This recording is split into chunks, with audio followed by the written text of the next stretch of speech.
Next on Newsmax Prime, CNBC must stand for criticizing, needling, and belittling conservatives. Last night's debate becomes a debacle, courtesy of left-lurching moderators. Did the candidates fighting back against the CNBC bias gain an advantage in the fight for the Republican nomination? We'll talk about it. Also ahead, woe is Jeb. After a disappointing debate for the former Florida governor, which candidate now becomes the darling of the GOP establishment? Dick Morris takes a closer look. Plus, a Bush backer tells us why rumors of the candidate's political demise are greatly exaggerated. And Jeb himself takes a few jabs at Hillary Clinton in part 4 of my exclusive interview. Newsmax Prime for Thursday, October 29th starts right now.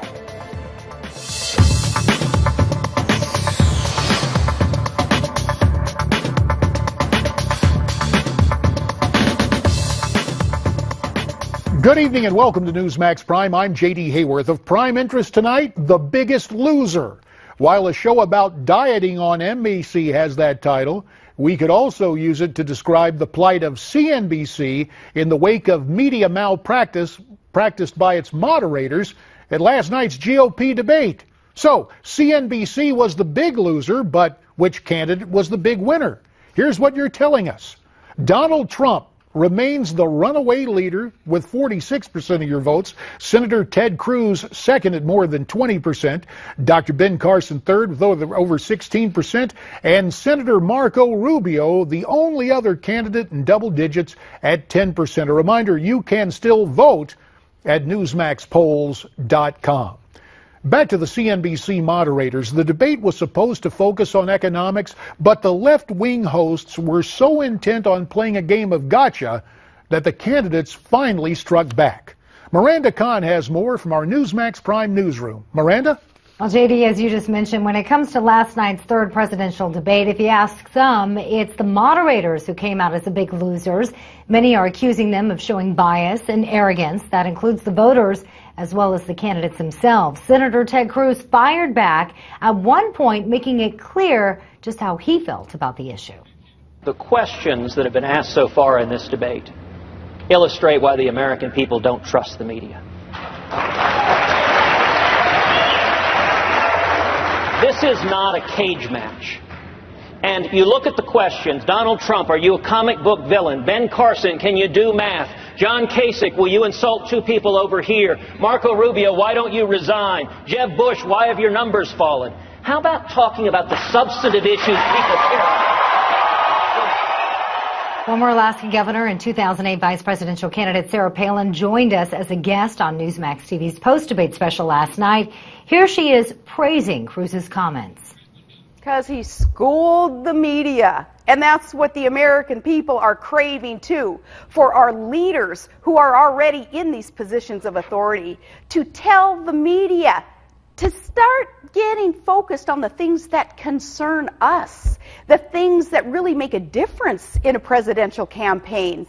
We have seen such a downfall of what the media has become that when Ted Cruz spanked them, well, we know they deserve to be spanked, and I think he kind of put them in order. It seemed like they kind of behaved a little bit better after that.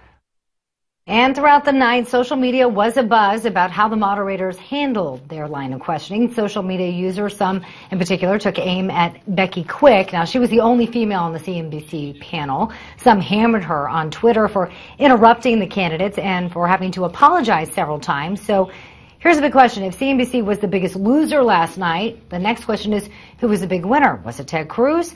That's a question, no doubt, we will continue to debate throughout the night. J.D., back to you.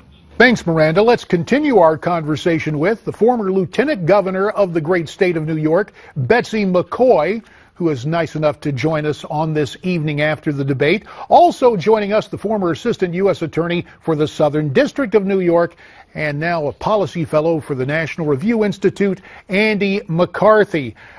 Ladies first, Betsy, do you want to pile on the moderators from last night? Well, they weren't moderators. They were behaving like two-bit prosecutors. But let me just add that Reince Priebus should have taken his team off the stage at the first break. It's really his job to protect those candidates from being unfairly pummeled by biased media. And All the stations want to get these debates. It's worth a fortune in advertising, as Donald Trump has pointed out several times, $250,000 for a 30-second ad. And so Priebus has the power, if he'd use it, to make sure that his candidates get a fair hearing. Closed circuit to Reince Priebus. We here at Newsmax TV would love to host a debate, and we'd love to get that done. Betsy, you mentioned two-bit prosecutors, but a guy who's an exceptional prosecutor is our friend Andy McCarthy. That's right. No offense, Andy. You're in a league by yourself. Of course he is. And so let's bring this legal mind to work on argumentation and debate and this inherent left-wing bias, Andy. Well, I appreciate the field promotion from Betsy most of all, JD, so thanks very much for that. Look, I think the best thing about this is that what we need to do is stop playing into the masquerade that these guys are objective journalists. And the best thing I think that came out of last night was, with all the bickering that we've seen from time to time between these candidates, they did present a united front aimed at the proposition of exposing the mainstream media for what it is, which is, as Rubio put it, a super PAC for the Hillary Clinton campaign and really an extension of the Democratic Party. So I think it's really important that we stop playing into the complete masquerade that these guys are objective journalists. They are on a mission, and we need to call them on it. And December is the CNN debate among the Republican primary candidates, and I believe that Chairman Priebus ought to put CNN on notice before that debate that if it's a repeat of CNBC, it will only go to the first ad break. Well, again, we have an open invitation to the GOP to park it right here on Newsmax TV. Now, another cable network features a guy who I'm up against, Bill O'Reilly. And last night he was talking about how these mainstream media moderators played in the debate. Let's listen to what Bill had to say. It helped the Republican candidates because quickly they seized upon, hey, the audience already hates these people, and they're actually boozed some of the questions. So now I don't have to answer their questions anymore. Andy, does O'Reilly have a point? I don't think so. I mean, I watched a lot of the debate, mainly because my poor Mets were going down the tubes.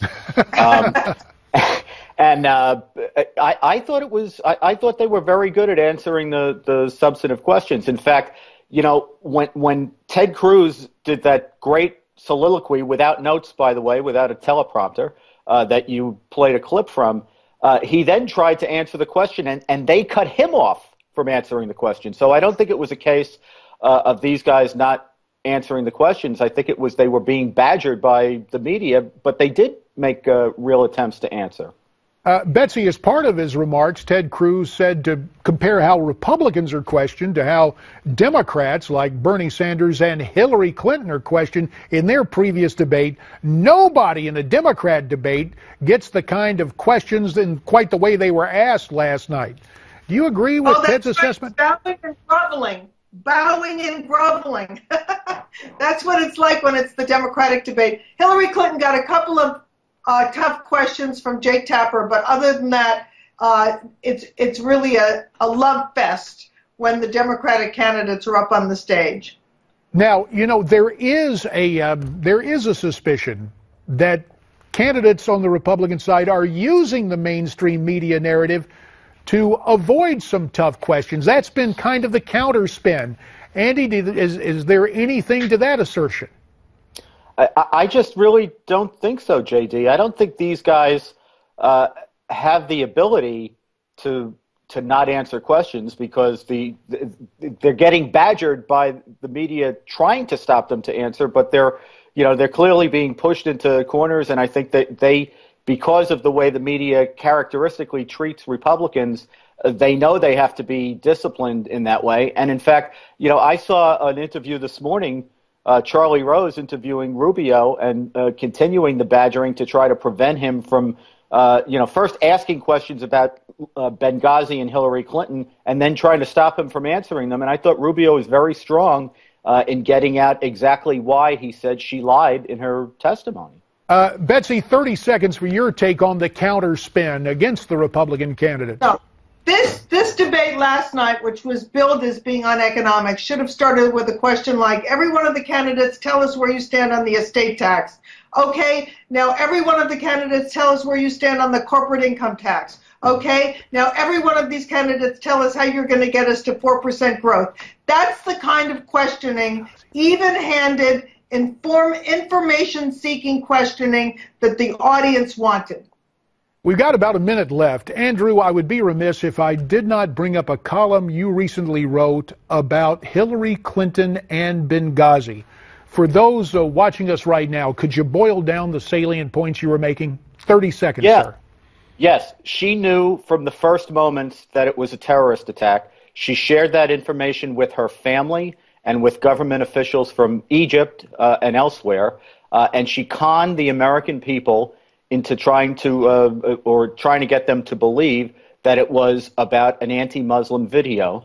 And it was, I think, atrocious that she not only told that fraud, but repeated it with the remains at the solemn ceremony at Andrews Air Force Base when the remains of our heroes were brought home. For her to look in the eye, the father of the fallen SEAL, Ty Woods, and tell him, we're going to get that video producer that caused your son to be killed, I think that's a disgrace, and I think most people are going to see it that way. Andy McCarthy, Betsy McCaughey, we thank you both for your time. Now, I mentioned it a couple of minutes ago. We need you to weigh in on this. Who won last night's debate? There is still time for you to vote as you see the results as they came in. You can vote at this site, newsmaxpolls.com. I vote we'll continue this show right after this break, so stay with us.